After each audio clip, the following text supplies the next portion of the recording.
Jaiden, what is this? 2 Pokemon videos in a row? Yeah, and you clicked on it, so I've already won. Back in April, I went back to Japan and had the pleasure of being invited to the Pokemon Cafe alongside Jacob, Braden, Captain Kidd, and his girlfriend too. Courtesy of Pikachu himself.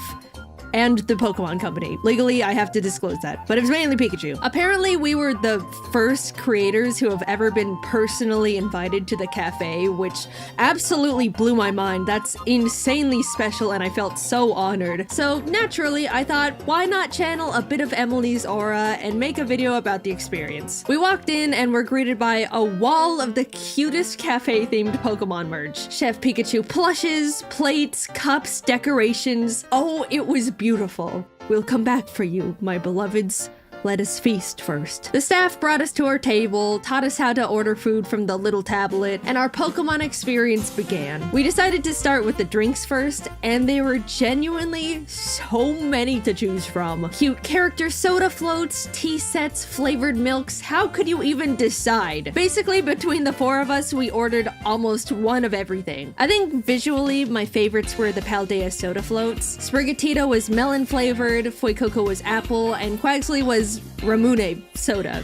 I know I'm saying it all American-like, but I'm embarrassed to try it the Japanese way.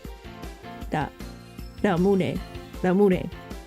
I don't know. Personally, I absolutely love soda floats already, but put a cookie of a little guy on top, and I'll definitely pay for that. Fuecoco is my favorite Pokemon of the 3, so I've convinced myself that it was also my favorite flavor-wise, but all of them were actually really nice. I also tried the Pikachu float as well, which looked the prettiest. I'm not really a big fan of lemon flavored things, so I only took a few sips, but if you like lemon and also Pikachu, I think you would really enjoy it. There are also little choose your Pokemon lattes where you sift through a giant menu of practically any Pokemon you wanted printed onto the foam of a latte. Everyone chose their respective favorites. Of course, I got me a little Aggron. Look at this guy. He was born to be on top of a latte. Delicious. Jacob also got the chocolate Moo Moo milk, and it was super cool because they brought out a little set of like Moo Moo milk, chocolate, and a shaker. So you basically make it yourself. Jacob said it was good, so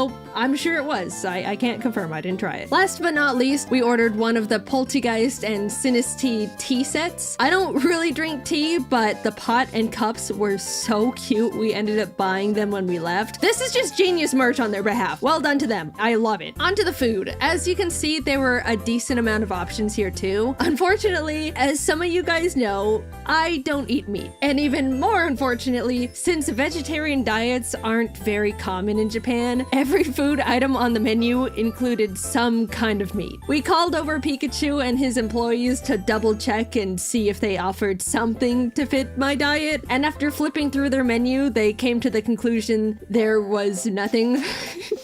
And oh my gosh, I genuinely felt so bad because they looked devastated and like personally disappointed in themselves for not having anything. Like I frantically told them it was completely fine and not to worry about it, it's okay. But as they left, they gave us a very deep bow, and oh, I just felt really, really bad. Pikachu, if you're watching, I'm sorry. I'm so sorry. Please don't be upset with yourself. I promise. It's really okay. I'm really sorry. Luckily, I came up with a solution. Their Eevee mixed rice plate included a lot of various vegetable sides, so I ordered that and just avoided the tiny little meat part. Normally, I try not to spend money on any meat, even if I don't plan on eating it. But yeah, if you're vegan or vegetarian and really want to make something work, that's the best option you've got currently. No disrespect to anyone at all. That one's just a difference in culture, and I don't expect to be catered to my specific diet just anywhere, especially Japan. Anyway, I ordered the Eevee rice thing. The full government name is the Last Resort Japanese Mixed Rice Plate with Eevee and Colorful Friends, according to the website. And I just think that's wonderful. Taste-wise, it was decently good, very colorful and pretty to look at. I didn't know most of the things I was eating, but it was tasty. Jacob, Braden, and 2 got the other items, which also all turned out super cute and fun to look at. There were 3 types of Pikachu curry, all respectively heavily themed around the Kanto starters. All of them were pretty much the same thing besides a few ingredient changes and different Pokemon cracker on top, of course. The Snorlax lunch plate was a chicken and rice dish. Jacob said it tasted good. Also, for a limited time, they were offering a special Tatsugiri bento box set. I think this one looked the best. Genuinely beautiful plating right there. I loved it, even though I could only pick at it.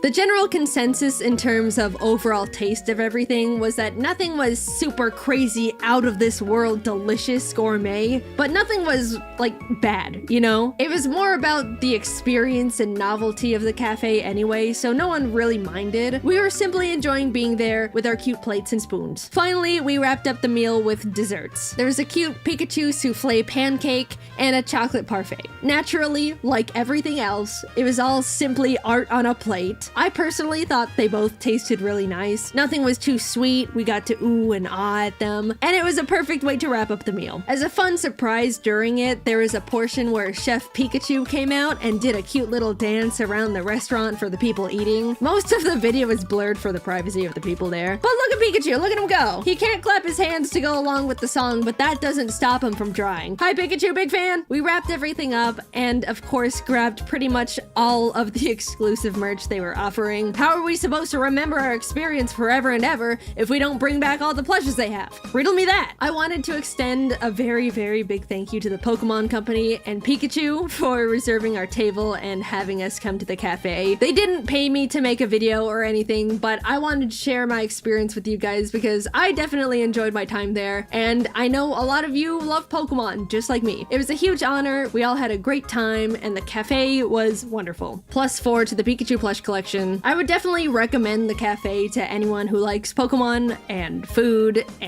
shaped like Pokemon. Due to its popularity, you absolutely have to get a reservation to eat there. You can't just walk in and expect to be seated. And double unfortunately, reservations are also very difficult to get because, again, so many people are reserving tables all the time. So good luck to anyone trying to get in, but I'd say it's very worth it. All right, that was my thoughts. I had a great time. Thank you, Pikachu and company. My next stream, I think, is to visit the Chikawa Cafe.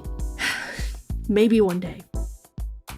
Themed cafes are really cool and I wish that America did them more, but then again, it's probably good for me that I have to travel all the way to Japan to go to ones of my favorite franchises, because otherwise I would absolutely have no personal restraint. Thanks for watching. I don't really have much to say this time around, so I'll just say it. Next video is about Chikawa. You knew it had to happen. Alright, I gotta go. Bye-bye.